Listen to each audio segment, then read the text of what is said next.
Welcome to Meet the Musicians, powered in part by Classic of Denton. The views and opinions Then when Dropbox bought it, they were like, okay, we're doing away with this. And I was like, we just have a lot of stoic sadness. Hearts made of stone will never break for the love you have for them. Hey, sorry. It makes you wonder if the kind of faith we grew up, it's not perfect, but you take for granted what a kind of a natural antidepressant it is. Okay, no religion at the table. Hey, you know where I stand. My mouth is shut. You brought a statue of the Virgin Mary into our home. How is your mouth shut? Okay, I didn't mean to get us. I just think it's funny how you guys will try. You put your faith in organic juice Okay, Dad, I did and one yoga, juice but you won't cleanse. try church. My mouth is shut. I mean, you eat chard to feel your best, but you still. You said half your friends are in therapy. Well, You that's said because that, so I'm that's asking- because I was trying to get you to pay for mine. I still can't afford it. Well, save some of the money you spend on organic juice and pay for it yourself. Don't criticize me for caring about my mental health. Okay. Well, what about What? Rich's mom's a therapist? Why don't you get it from her? Eric! Yeah. Okay, Dad. I'll get therapy from my mother-in-law. That's a great idea. Well, she's not your mother-in-law until you get married. Mom, looking for work every day, it's depressing. Well, you still have the will to eat superfoods. If you're so miserable, why are you trying to live forever?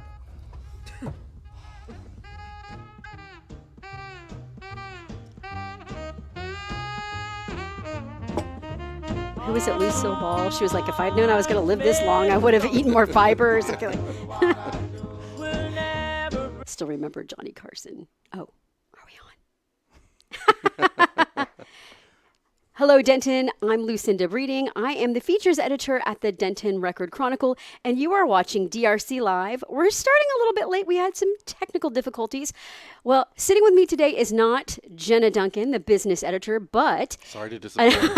For those of you who are expecting Jenna, this is Caleb Norris. He is joining me as the co-director of The Humans by Stephen Karam, which is the upcoming show that Denton Community Theatre is opening this weekend.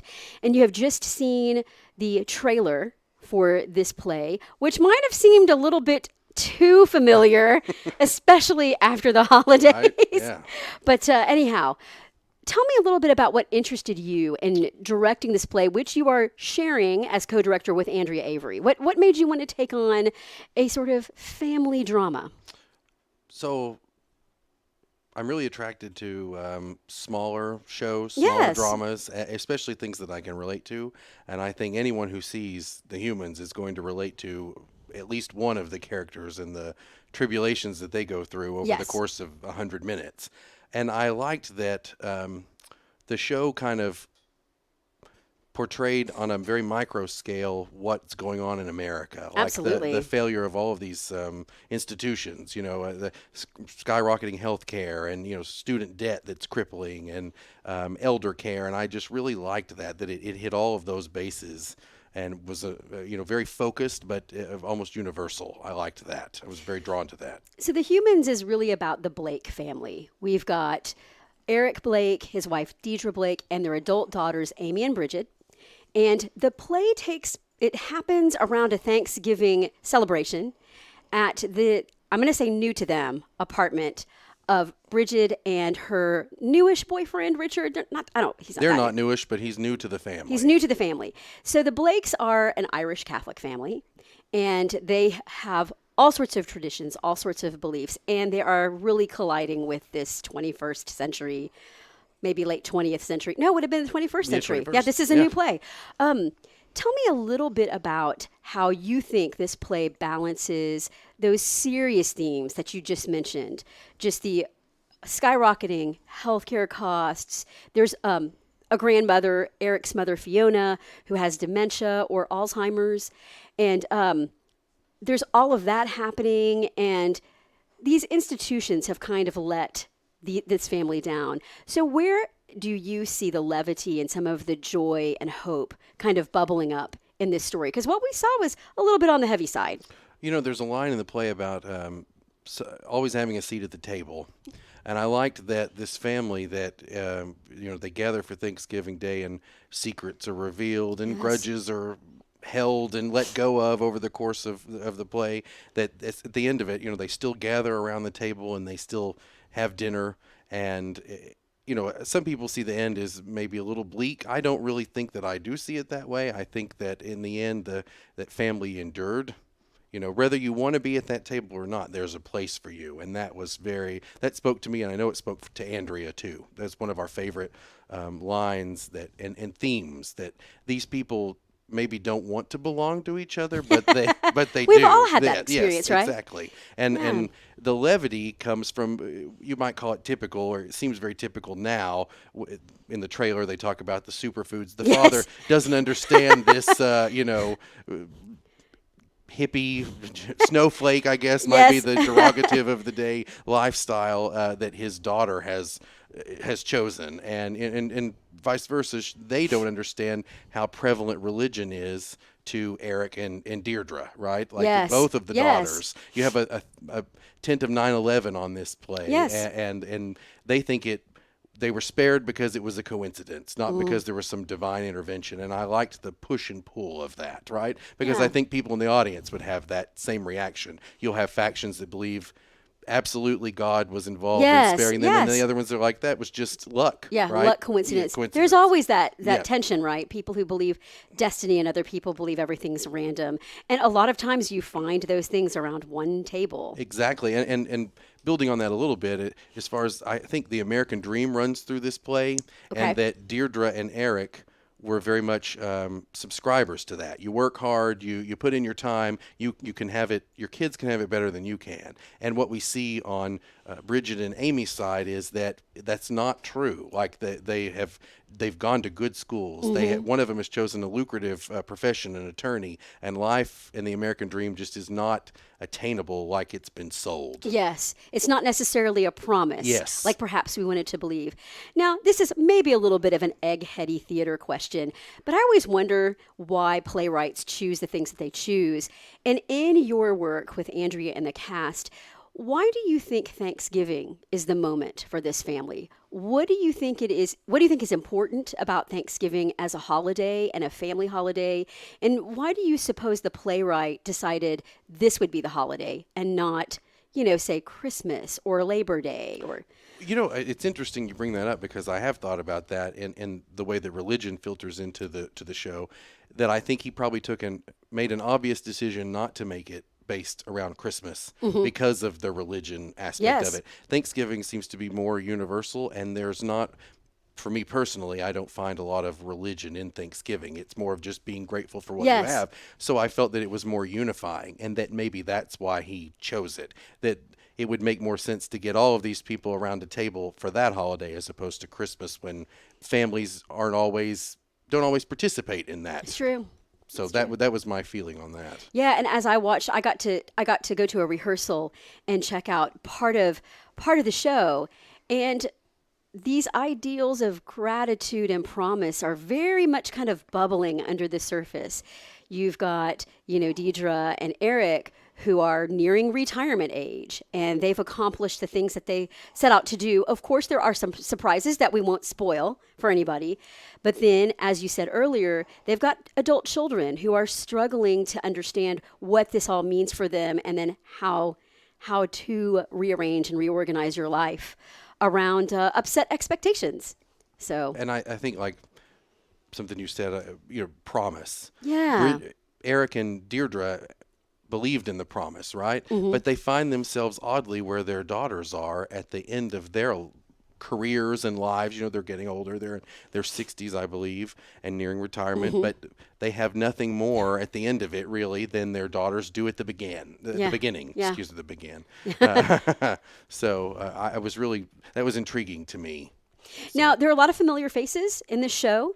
We've got Janine Abney, who I haven't seen in a little bit, and Karen Gossett, who go back on the Denton stage a long way. Long way. And then Carrie Peters. Yes, ma'am. And I always am afraid I'm going to mispronounce Amanda's last name. Amanda Level. That's what I thought.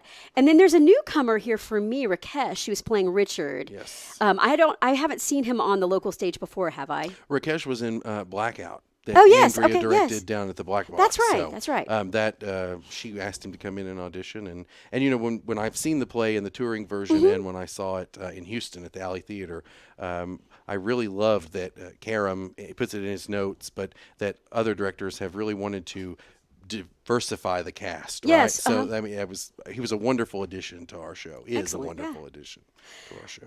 Tell me a little bit about what you think audience members might end up taking away when the lights go down for that final time.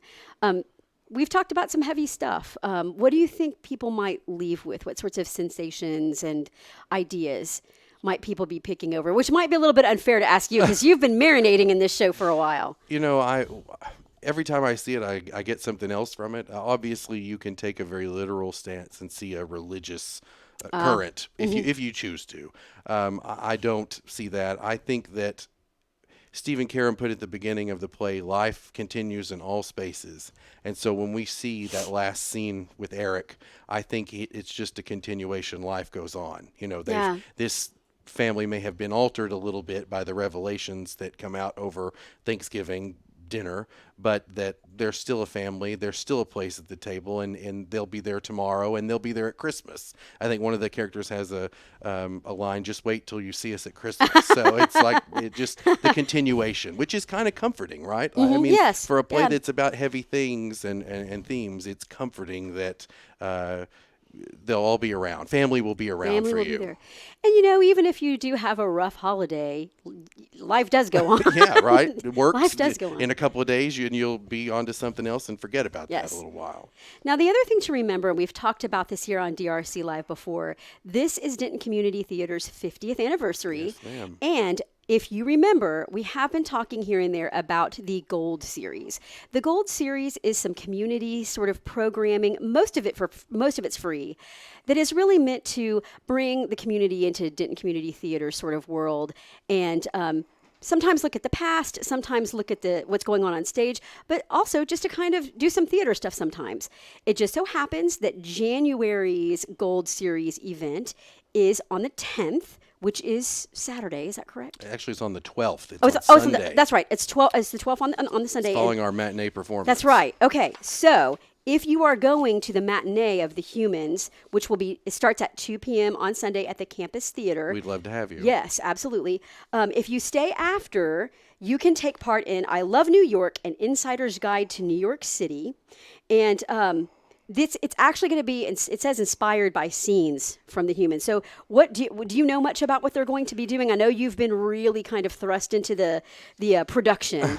I think Angie Matthews, who is going to host it on Sunday, is going to provide tips for getting tickets and scoring good Broadway show tickets and hotel deals and best bets for transportation and things of that nature. If you haven't gone to New York City, but it's on your bucket list, or maybe you're starting a new tradition, going to New York City and taking in some theater, this might be a really great place to learn from folks who've done it before. Absolutely. So, I mean, I still hear people talking about how to get tickets to see Hamilton in New York City, which apparently is really hard.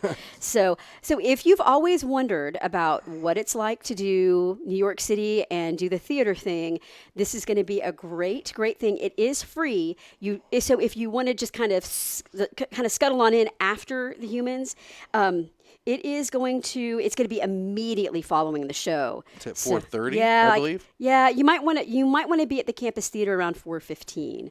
So, but this is, like I said, one of the many offerings from the Gold Series, and we'll let you know when there will be a fee for some of the programming, but this is one of the free programs.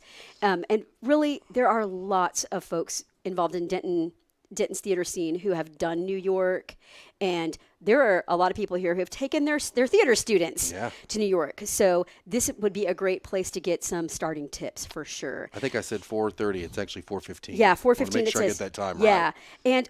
And to give you dates for the Humans, you open Friday through Sunday, and then next weekend Thursday through Sunday. And tickets, I don't want to give the wrong ticket information. It's $25 for adults, $20 for seniors and students, and then $10 for children. Yeah, I think so. Don't totally hold us to that. No, it's easy for me to forget and mix up my ticket information because I do read a lot of it during the week. If you want to reserve tickets online, simply go to www.dentoncommunitytheatre.com. It's very easy to find the ticket portal. You can also call the box office at 940-382-1915 and pick up your tickets. And I know this show sounds really heavy, but this is a wonderfully human show about what it means to be alive and part of an American family in the moment today, and I highly recommend it. Some other stuff that we have going on in Denton Time this week, we do have some more reporting on the Denton Black Film Festival, which opens on January 22nd and goes through the 26th. And we will also have our schedule for the Denton Black Film Festival in Denton Time tomorrow. That is also online at www.dentonrc.com. Caleb, thank you so much for taking time out of your busy day. And thank you so much to you and Andrea for taking on this project. Check out The Humans. Check out I Love New York, an insider's guide to New York City afterward. And there's lots to do. And we'll see you back here next week at 2 o'clock Wednesday. Bye. Well, thank you for tuning in. We hope you enjoyed the show. We want to thank our partners and sponsors who made this show possible. And now stick around for a word from all of us here at Discover Denton. Do you love live music?